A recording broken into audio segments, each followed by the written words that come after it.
Persuasion by Jane Austen. Chapter 1. Sir Walter Elliot, of Kellynch Hall in Somersetshire, was a man who, for his own amusement, never took up any book but the baronetage. There he found occupation for an idle hour, and consolation in a distressed one. There his faculties were roused into admiration and respect, by contemplating the limited remnant of the earliest patents. There any unwelcome sensations, arising from domestic affairs, changed naturally into pity and contempt, as he turned over the almost endless creations of the last century. And there, if every other leaf were powerless, he could read his own history with an interest which never failed. This was the page at which the favorite volume always opened. Elliot of Kellynch Hall, Walter Elliot, born March 1st, 1760, married July 15th, 1784. Elizabeth, daughter of James Stevenson, Esquire of South Park, in the county of Gloucester, by which lady, who died 1800. He has issue, Elizabeth, born June 1st, 1785, Anne, born August 9th, 1787, a stillborn son, November 5th, 1789, Mary, born November 20th, 1791. Precisely such had the paragraph originally stood from the printer's hands, but Sir Walter had improved it by adding, for the information of himself and his family,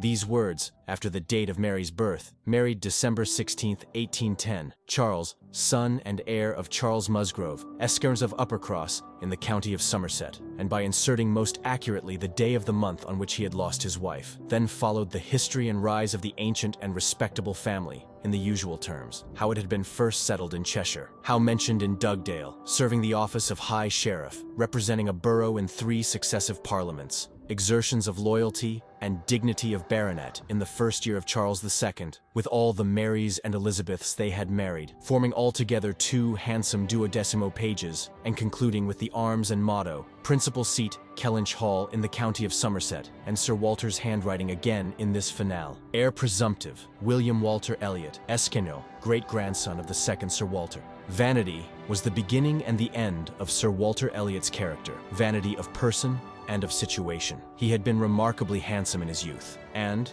at 54, was still a very fine man. Few women could think more of their personal appearance than he did, nor could the valet of any new-made lord be more delighted with the place he held in society. He considered the blessing of beauty as inferior only to the blessing of a baronetcy, and the Sir Walter Elliot, who united these gifts, was the constant object of his warmest respect and devotion. His good looks and his rank had one fair claim on his attachment, since to them he must have owed a wife of very superior character to anything deserved by his own. Lady Elliot had been an excellent woman, sensible and amiable, whose judgment and conduct, if they might be pardoned, the youthful infatuation which made her Lady Elliot, had never required indulgence afterwards. She had humored or softened or concealed his failings, and promoted his real respectability for 17 years, and though not the very happiest being in the world herself, had found enough in her duties, her friends, and her children, to attach her to life, and make it no matter of indifference to her when she was called on to quit them. 3 girls, the 2 eldest, 16 and 14, was an awful legacy for a mother to bequeath, an awful charge rather,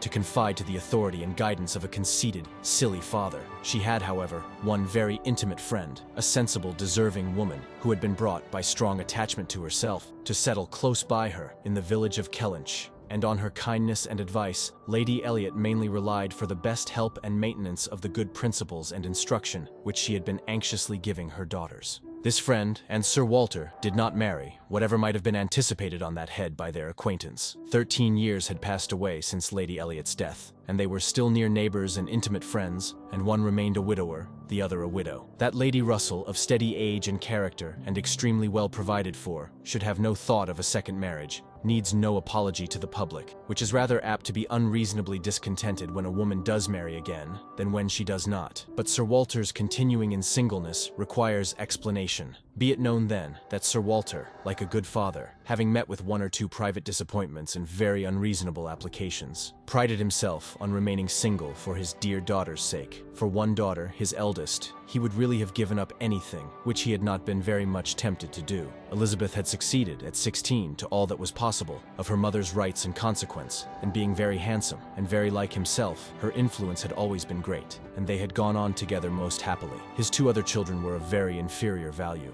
Mary had acquired a little artificial importance by becoming Mrs. Charles Musgrove, but Anne, with an elegance of mind and sweetness of character, which must have placed her high with any people of real understanding, was nobody with either father or sister. Her word had no weight, her convenience was always to give way. She was only Anne. To Lady Russell, indeed, she was a most dear and highly valued goddaughter, favorite, and friend. Lady Russell loved them all, but it was only in Anne that she could fancy the mother to revive again. A few years before, Anne Elliot had been a very pretty girl, but her bloom had vanished early, and as even in its height, her father had found little to admire in her, so totally different were her delicate features and mild dark eyes from his own. There could be nothing in them, now that she was faded and thin, to excite his esteem. He had never indulged much hope. He had now none of ever reading her name in any other page of his favorite work. All equality of alliance must rest with Elizabeth, for Mary had merely connected herself with an old country family of respectability and large fortune, and had therefore given all the honor and received none.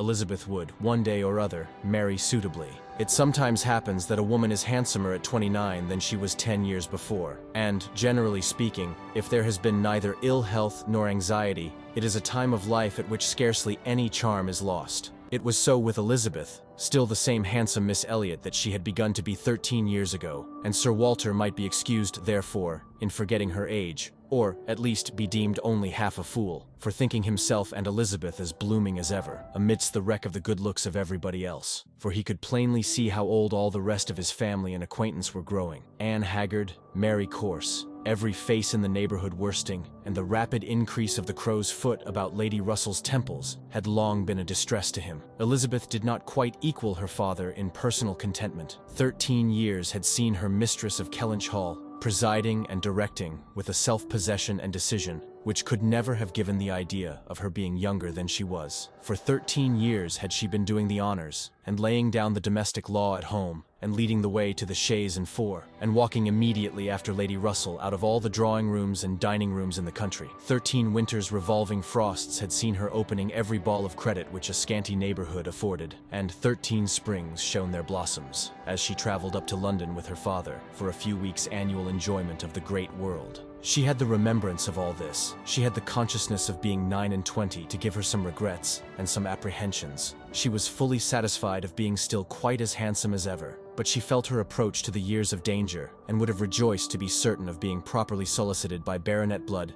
within the next 12 months or two. Then might she again take up the book of books with as much enjoyment as in her early youth. But now she liked it not, always to be presented with the date of her own birth, and see no marriage follow, but that of a youngest sister, made the book an evil. And more than once, when her father had left it open on the table near her, had she closed it, with averted eyes, and pushed it away. She had had a disappointment, moreover, which that book, and especially the history of her own family, must ever present the remembrance of. The heir presumptive, the very William Walter Elliot, Esq., whose rights had been so generously supported by her father, had disappointed her. She had, while a very young girl, as soon as she had known him to be, in the event of her having no brother, the future baronet meant to marry him, and her father had always meant that she should. He had not been known to them as a boy, but soon after Lady Elliot's death, Sir Walter had sought the acquaintance, and though his overtures had not been met with any warmth, he had persevered in seeking it, making allowance for the modest drawing back of youth, and, in one of their spring excursions to London, when Elizabeth was in her first bloom,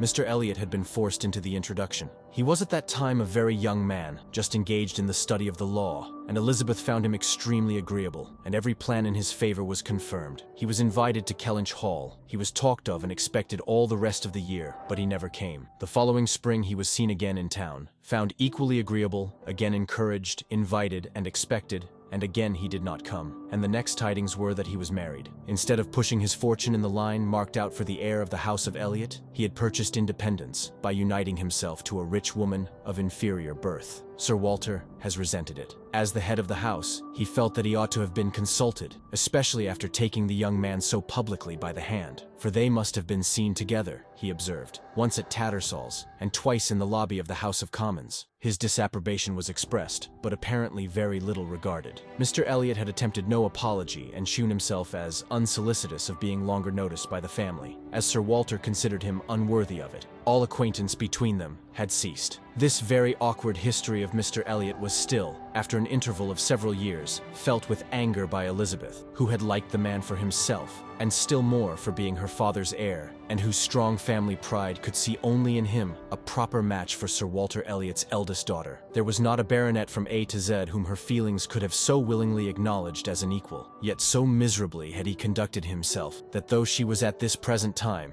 the summer of 1814, wearing black ribbons for his wife, she could not admit him to be worth thinking of again. The disgrace of his first marriage might, perhaps, as there was no reason to suppose it perpetuated by offspring, have been got over, had he not done worse. But he had, as by the customary intervention of kind friends, they had been informed, spoken most disrespectfully of them all, most slightingly and contemptuously, of the very blood he belonged to, and the honors which were hereafter to be his own. This could not be pardoned. Such were Elizabeth Elliot's sentiments and sensations, such the cares to alloy, the agitations to vary, the sameness and the elegance, the prosperity and the nothingness of her scene of life, such the feelings to give interest to a long, uneventful residence in one country circle, to fill the vacancies which there were no habits of utility abroad, no talents or accomplishments for home, to occupy. But now, another occupation and solicitude of mind was beginning to be added to these. Her father was growing distressed for money. She knew that when he now took up the baronetage,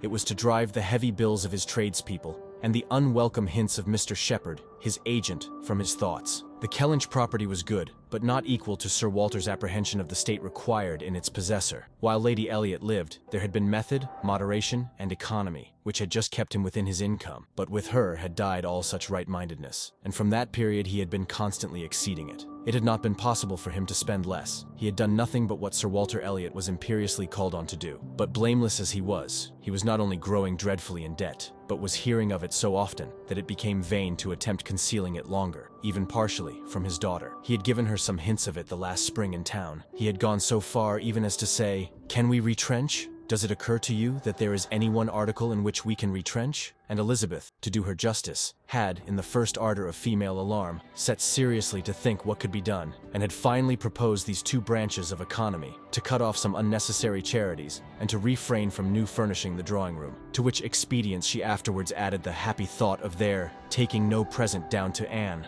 as had been the usual yearly custom.